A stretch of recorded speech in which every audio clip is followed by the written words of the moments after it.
ど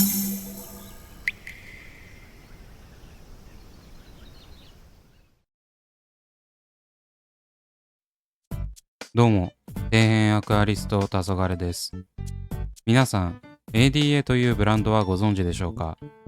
アクアリウムをしている方で知らない人はいないと思うので、改めて解説することはありませんが、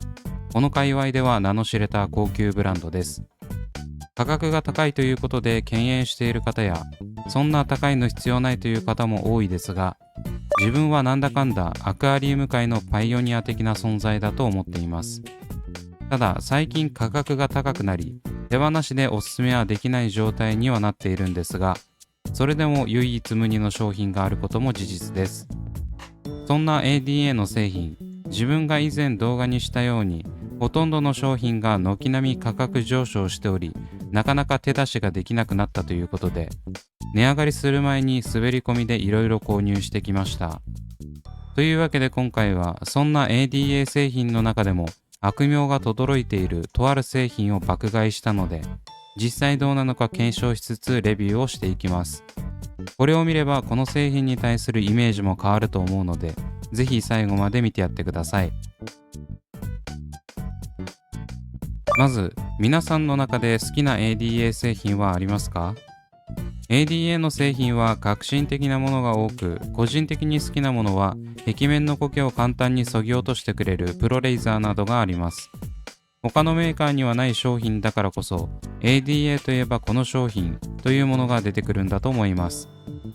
ただ ADA と聞いて連想する商品は人それぞれなのではないでしょうか。自分はパッと思いつくのは AP グラスやビートルカウンターなどの廃盤を経験している商品ばかりなんですが、正直主力製品かと言われれば微妙なところ。そんないろんな商品がある中でも自分が結構気になっていたものが今回紹介する商品です。それがこちら、NA サーモメーター。価格は1100円。こちらは ADA の水温計です。言ったらただ水温を測るアイテムなので、それ以上でもそれ以下でもないんですが、実はこの ADA の水温計特有の機能があるんです。まず一般的な水温計はキスゴムで水槽を壁面に取り付けないといけませんよね。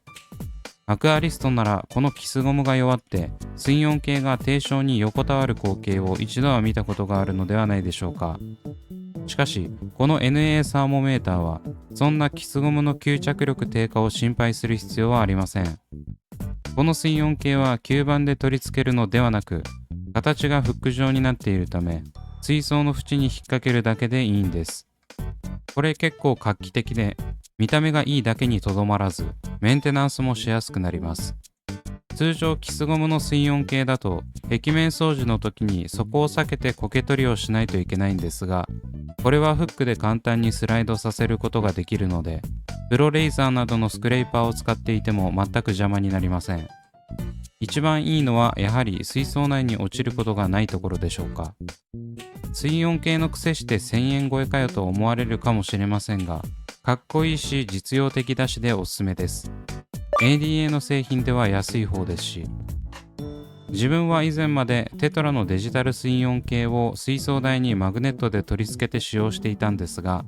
水温を測るにあたってサーモセンサーを水槽内に入れるのが耐えられなくなっちゃったんです。サーモセンサーがあると見た目も悪くなりますし、メンテナンス性も下がっちゃうんですよね。また自分は水温をエアコンで管理しているため、いちいち一つ一つの水槽の温度を見る必要がなかったりします。じゃあそもそも水温計いらんやんっていう圧倒的正論は僕に聞くんでやめてください。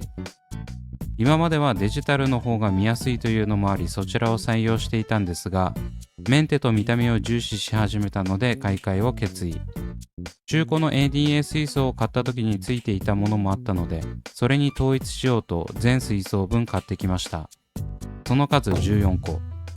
一つ一つは大した金額ではないんですが、値上がり前とは言っても1万円超えちゃいましたね。まあ一つだけ ADA のサーモメーターにするという選択肢がなかった以上、水槽の数だけ買うのは決まってたも同然なんですけど、そんな感じで先ほどからずっと絶賛している ADA の水温計なんですが、巷ではとある欠点が取り沙汰されています。その欠点は何なのかというと、温度が正確ではないというところです。それって水温計として致命的じゃんと思われるかもしれませんが、全くその通りです。当たり前ですが、水温を測るための器具が水温を正確に測れないって、それもう使わなくていいんじゃねとなっちゃいます。正直自分もその悪名は購入前から知っており、物によっては3から4度違うなんてことはザラにあるようです。そんな噂もあって、ADA の NA サーモメーターはアナログ水温計の中でもひときわ信頼性が低いです。ただこれに関しては個体差があるでしょうし、全てが全てそうではないと思います。悪い噂というのは人の目に留まりやすいですし、そういった印象は頭に残りやすいです。そういったイメージだけが先行して、実態よりも誇張されて性能が低いようにユーザーが感じているのではないかと疑問に思いました。そこで、せっかく合計15個もの NA サーモメーターがあるんだから、実際にどれくらいの誤差があるのか見比べてみて、本当に実用性がないのかを見ていきます。それでは早速やっていくんですが、使うものは 5mm 圧の水槽に適している J05 が9個、6mm 圧に適している J06 が5個、おそらく廃盤になっているらしい 8mm 圧用の J08 が1個の合計3種類です。大きさで誤差があるとは思えませんが、せっかく3種類あるんだから比べない手はないですよね。というわけで、全てのサーモメーターを開封したところで、実際に全て水槽に取り付け、水温のばらつきを見ていきます。ちなみにできるだけ誤差が出ないように、一つの水槽に15個の水温計を連ねて引っ掛けています。それがこちら。なかなか異様な光景ですね。これ見て思ったんですが、同じサイズのサーモメーターでもメモリの位置が違います。ほぼ真正面から見ているはずなんですが、明らかにメモリの高さが個体によってばらつきがあります。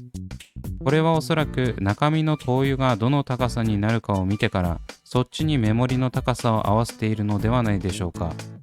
同じ水温でも個体によって青色の線がどこまで上がるかが違うから、そこに合わせてメモリを決めた方が正確性が高くなるという話なのではと思います。ただこれは確証がない勝手な推察なので、間違ってたらごめんなさい。あと、印字されているメモリや文字の太さも若干違いますね。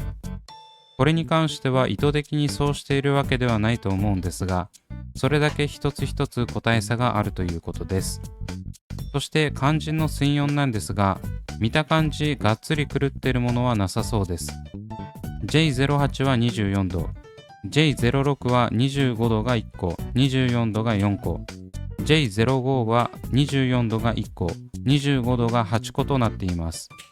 確かに誤差はありますが、プラスマイナス1度程度なので、そこまで致命的ではないです。まあ、生態からすれば1度でもだいぶ違いますが、そもそも1度の誤差を気にするくらいデリケートな生態を飼育するのであれば、アナログ水温計ではなくデジタル水温計を使った方がいいです。それかエバリスかどこかが出しているきっちり測れる水温計ですね。商品ページにもプラスマイナス1度の誤差はあるということなので、自分的には許容範囲です。プラスマイナス1度なので、24から26度の最大2度の誤差があるはずですが、24から25度の誤差に収まっているのは優秀だと言えます。ちなみに、そもそもこの水温の大元が間違っている可能性もあったので、正確に測れるであろうキッチン温度計で測定してみましたが、25度でした。ということは誤差は0から1度ということで、結構正確性が高いということがわかります。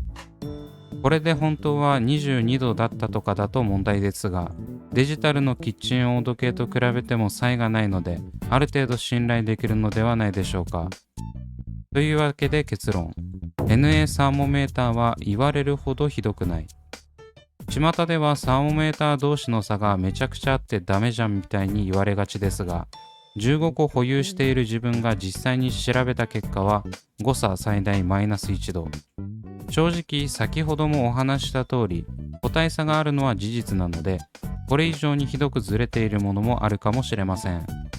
ただ少なくない数のサーモメーターを並べてみて、これだけの差で収まっているのであれば、よほど古いものか外れに当たらない限りは、そこまで心配する必要はないと思います。それでも心配であれば、購入する際にキッチン温度計を持って行って、実際に誤差がないか比べてみるのもありですね。傍から見たらちょっと変な人には思われるかもしれませんが、少なくとも3から4度も違えば、水温計の意味をなしていないのは確かなので、外れだけはつかまないよう、キッチン温度計を持っていかないにしろ、売り物の複数のサーモメーターを見比べて、平均よりずれているものは買わないのがベストです。その誤差さえクリアすれば、スタイリッシュでメンテナンス性も高いので、購入する価値は十分にあります。キスゴムが落ちてイライラする方などは、これを機に一度手に取ってみて、一つだけでもいいので購入を検討されてみてはいかがでしょうか。他の ADA 製品が高すぎて、このサーモメーターが格安に見えること間違いなしです。こんな感じで自分が疑問に思ったことなどを実際にレビューや検証をしていくので、こういった話が気になる方はチャンネル登録してこれからの動画を楽しみにしててください。というわけで今回はここまで。Twitter と Instagram もやっておりますので、そちらも見ていただけると嬉しいです。それではご視聴ありがとうございました。